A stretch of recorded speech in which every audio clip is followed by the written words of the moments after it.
सुप्रभात दोस्तों, स्वागत है आप सभी का हमारे चैनल पुष्पोम एजुकेशन में। दोस्तों, आज की कक्षा में हम लोग कुछ महत्वपूर्ण प्रश्नों के विषय में चर्चा करेंगे, जो संधि पर आधारित महत्वपूर्ण प्रश्न हैं, जो कि बहुत सारी परीक्षाओं में जैसे यूपीपी की और एसएससी की, एसएससी जीडी की, सीआरपीएफ की, ऐसी बहुत सी परीक्षाएं और जो टेट सीटेट की होती है और नेट जेआरएफ की, यूपी टीजीटी पीजीटी, ऐसी परीक्षाओं में संधि से महत्वपूर्ण क्वेश्चन पूछे जाते हैं।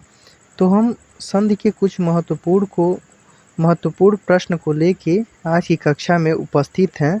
इसमें एक प्रश्न होगा और उसके 4 विकल्प होंगे, जिसमें से आपको सही विकल्प का चयन करना होगा। तो हमारा पहला प्रश्न है कि सूक्ति का संधि विच्छेद क्या है? सूक्ति का संधि विच्छेद क्या है? इसका ऑप्शन देखेंगे। पहला ऑप्शन क्या है? सधन उक्ति, सुधन उक्ति, सुधन उक्ति और सुधन उक्ति। तो जिन भी बच्चों ने हमारे चैनल को सब्सक्राइब नहीं किया है, आप सब्सक्राइब कर लेंगे, क्योंकि इसमें जो क्लास चल रही है उसमें संधि का टॉपिक पढ़ाया जा रहा है और आपको प्रत्येक दिन सुबह 9 बजे ऐसे ही प्रैक्टिस सेट कराए जाएंगे।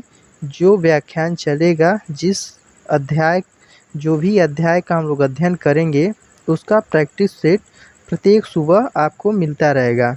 तो चलिए हम अपने प्रश्न पे चलते हैं। पहला प्रश्न था, सूक्ति का संधि विच्छेद क्या होगा? तो बहुत सारे बच्चों ने इसका सही आंसर दे दिया है कि सुधन उक्ति। सुधन उक्ति जो है, ये इसका सही आंसर होगा। आप लोग ध्यान से इस चीज़ को पढ़ेंगे और एक एक चीज़ को समझने का प्रयत्न करेंगे, क्योंकि एक एक नंबर बहुत महत्वपूर्ण है आपको आपके लक्ष्य तक पहुंचाने में। फिर हम अगले क्वेश्चन पे चलेंगे। अगला क्वेश्चन कह रहा है कि सूर्योदय का संधि विच्छेद क्या होगा? संधि विच्छेद से बहुत सारे क्वेश्चन परीक्षाओं में पूछे जाते हैं, तो आपको इसको ध्यान देके पढ़ना होगा। पहला ऑप्शन है सूर्योधनोदय, फिर दूसरा ऑप्शन है सूर्यधन उदय, तीसरा ऑप्शन है सूर्यधन उदय और चौथा ऑप्शन है सूर्यधन उदय। अब आप देख रहे होंगे कि सारे ऑप्शन बिल्कुल एक जैसे मिलते जुलते दिख रहे हैं, तो आपको बहुत बारीकी से प्रश्न को पढ़ना होगा और बहुत ध्यान से इसका आंसर करना होगा। तो इसका राइट आंसर क्या होगा? सूर्यधन उदय, यानी इसका जो दूसरा विकल्प है यह बिल्कुल सही होगा।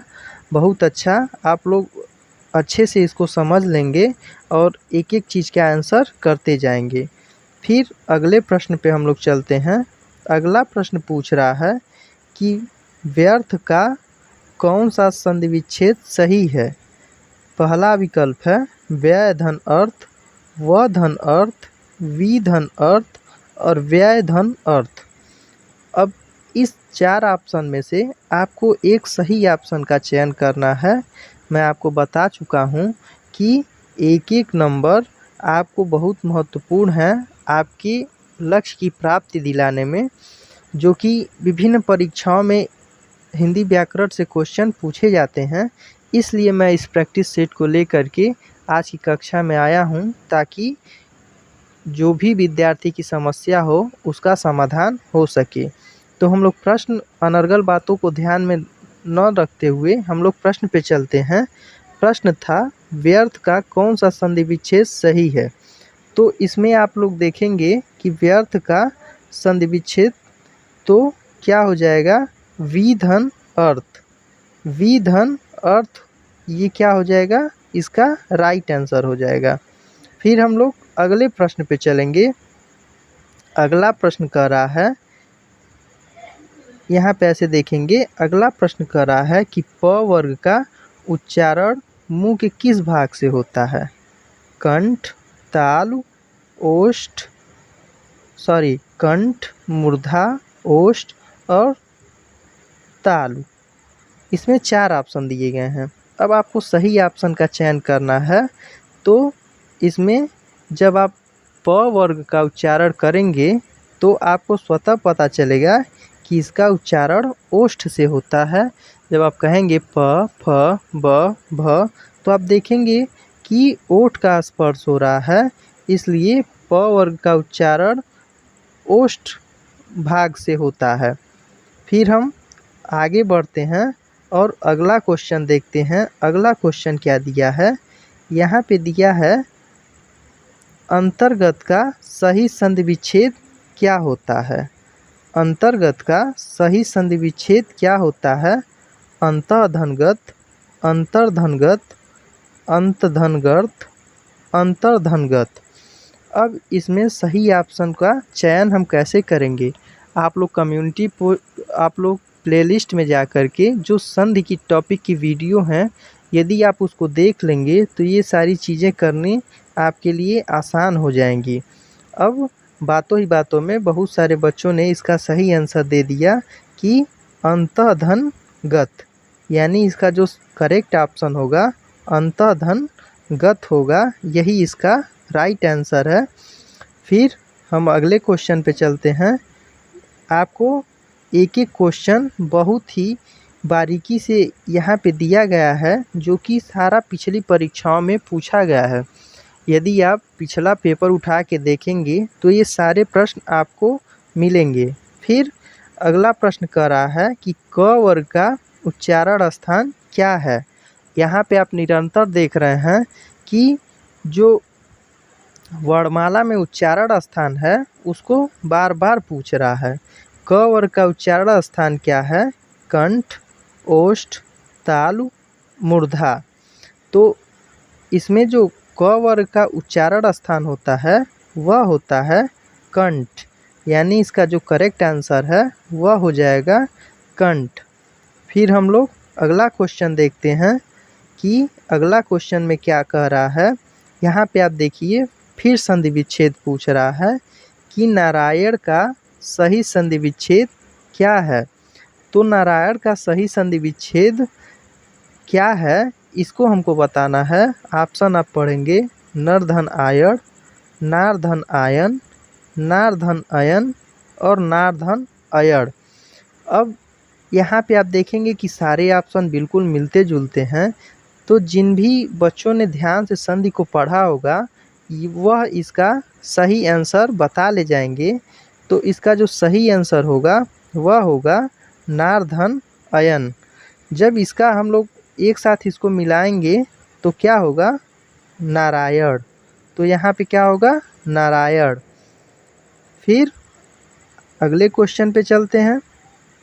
अगला क्वेश्चन यहाँ पे आप देखिए, फिर उच्चारण स्थान के बारे में पूछ रहा है। च वर्ग का उच्चारण मुख किस भाग से होता है? च वर्ग का उच्चारण स्थान पूछ रहा है, तो च वर्ग का उच्चारण स्थान किस भाग से होगा? हम लोग ऑप्शन देख लेते हैं। तालु, कंठ, ओष्ठ और दांत। तो कंठ तो नहीं होगा। ओष्ठ आप अभी पिछले प्रश्न में देखे हैं कि प वर्ग का उच्चारण स्थान है। दंत भी नहीं होगा, तो हमारा सही आंसर क्या हो जाएगा? तालु हो जाएगा। यानी च वर्ग का जो उच्चारण स्थान होता है वह तालु होता है। फिर प्रश्नों की श्रृंखला में हम आगे बढ़ते हैं और अगले प्रश्न को देखते हैं। अगला प्रश्न क्या कह रहा है? यहाँ पे आप देखिए, फिर संधि विच्छेद पूछ रहा है। स्वार्थ का संधि विच्छेद क्या होता है? यानी आप देख रहे हैं कि लगातार संधि विच्छेद के बारे में पूछ रहा है। अब यहाँ पे पूछ रहा है कि स्वार्थ का संधि विच्छेद क्या होता है। तो यहाँ पे ऑप्शन दिया है सुधन अर्थ, स्वधन अर्थ, सधन अर्थ और स्वाधन अर्थ। तो आपको इन चारों ऑप्शन में सही विकल्प का चयन करना है। तो सही विकल्प यहाँ पे हो जाएगा स्वधन अर्थ, यानी स्वार्थ का जो संधि विच्छेद सही होता है वह स्वधन अर्थ होता है। इसी क्रम में फिर हम आगे बढ़ेंगे और अगले प्रश्न को देखेंगे। अब अगला प्रश्न कह रहा है कि नायक का संधि विच्छेद क्या है? ऑप्शन को हम लोग पढ़ेंगे। मैं बार बार कह रहा हूँ कि प्रश्नों को बहुत बारीकी से पढ़ना है और हिंदी व्याकरण एक प्रकार का गणित ही समझिए, क्योंकि जब तक इसमें फार्मूला आपको अच्छे से पता नहीं होगा तब तक आप इस क्वेश्चन को हल नहीं कर पाएंगे। ऑप्शन देखते हैं। ना धन यक, ना धन अक, ने धन अक और नए धन अक। तो नायक का जो सही संधि विच्छेद होगा वह होगा नए धन अक। नायक का सही संधि विच्छेद है नए धन अक। बहुत सही। आप लोग बहुत अच्छे से इन प्रश्नों को पढ़ रहे हैं और एक एक चीज़ को समझते हुए आगे बढ़ रहे हैं। फिर हम अगले क्वेश्चन को देखते हैं। यहाँ पे आप देखिए, अब वर्ण का उच्चारण स्थान पूछ रहा है कि ड का उच्चारण स्थान क्या है। तो जो कल की वीडियो हमने बनाई थी और वर्णमाला से कुछ क्वेश्चन प्रैक्टिस सेट के रूप में कराया था, जिन बच्चों ने उस प्रैक्टिस सेट को देखा होगा वह इसका आंसर तुरंत बता देंगे। ऑप्शन हम लोग देख लेते हैं। पहला ऑप्शन है मूर्धा, दूसरा ऑप्शन है तालु, तीसरा ऑप्शन है ओष्ठ और चौथा ऑप्शन है दंतोष्ठ। तो इसमें जो ड वर्ड है यह ट वर्ग में आता है, यह ट वर्ग में आता है। और ट वर्ग का उच्चारण स्थान क्या होता है? ट वर्ग का उच्चारण स्थान क्या होता है? तो ड वर्ग का उच्चारण स्थान होता है मूर्धा। फिर हम लोग आगे बढ़ते हैं। इसमें पूछ रहा है अगला क्वेश्चन कि इनमें कौन स्वर संधि का उदाहरण है। अब यहाँ पे देखेंगे क्वेश्चन का पैटर्न बदल गया और क्वेश्चन पूछ रहा है कि इनमें कौन सा स्वर संधि का उदाहरण है। ऑप्शन हम देखेंगे। संयोग, पवन, नमस्कार, मनोहर। तो इसमें जो सही आंसर इसका होगा वह होगा पवन। यानी जो पवन है यह स्वर संधि का उदाहरण है। आप लोग प्लेलिस्ट में जा कर के स्वर संधि की जितनी भी वीडियो होंगी उसको आप लोग अच्छे से और बहुत बारीकी से देख लेंगे तो ये चीज़ें स्पष्ट हो जाएंगी। फिर हम लोग अगले क्वेश्चन को देखते हैं। अगला क्वेश्चन क्या पूछ रहा है? अगला क्वेश्चन कह रहा है कि निम्न में से कौन शब्द वृद्धि संधि का उदाहरण है। यहाँ वृद्धि संधि के बारे में पूछ रहा है। ऑप्शन हम लोग देखेंगे। सदैव, जलौघ, गुरुपदेश और पैरामोदर्य। तो इसमें हमको सही ऑप्शन का चुनाव करना है। तो वृद्धि संधि जो भी बच्चे पढ़े होंगे वह उसका आंसर बता लेंगे कि इसमें वृद्धि संधि का उदाहरण नहीं है। यहाँ पे आप देखेंगे कि पूछ रहा है वृद्धि संधि का उदाहरण नहीं है। तो जलौघ, जो जलौघ है यह वृद्धि संधि का उदाहरण नहीं है। फिर हम लोग अगला क्वेश्चन देखते हैं। आगे कह रहा है कि निम्न में से दीर्घ संधि युक्त पद कौन सा है। अब हम लोग विकल्प को देखेंगे। महर्ष, देवेंद्र, सूर्योदय और दैत्यारी। प्रश्न को आप 1 से 2 बार पढ़ेंगे कि निम्न में से दीर्घ संधि युक्त पद कौन सा है। जब 1 से 2 बार आप पढ़ेंगे तो ये चीज़ आपको समझ में आ जाएगी। तो बातों ही बातों में बहुत से बच्चों ने इसका आंसर दे दिया कि दीर्घ संधि युक्त पद है दैत्यारी। बहुत अच्छे से आप लोग इस प्रैक्टिस सेट को समझ रहे हैं और लगातार हमें अपना फीडबैक भी प्रदान करते जाइए। फिर हम अगले क्वेश्चन को देखेंगे। अगला क्वेश्चन कह रहा है कि पवित्र में प्रयुक्त संधि का नाम क्या है। अब यहाँ पे दे दिया है पवित्र, यह उदाहरण दिया है और इसको पूछ रहा है कि इसमें कौन सी संधि होगी। यड़ संधि होगी, गुण संधि होगी, अयादि संधि होगी या वृद्धि संधि होगी। तो इसका जो सही आंसर होगा वह होगा अयादि संधि। यानी इसका जो राइट आंसर है वह अयादि संधि है।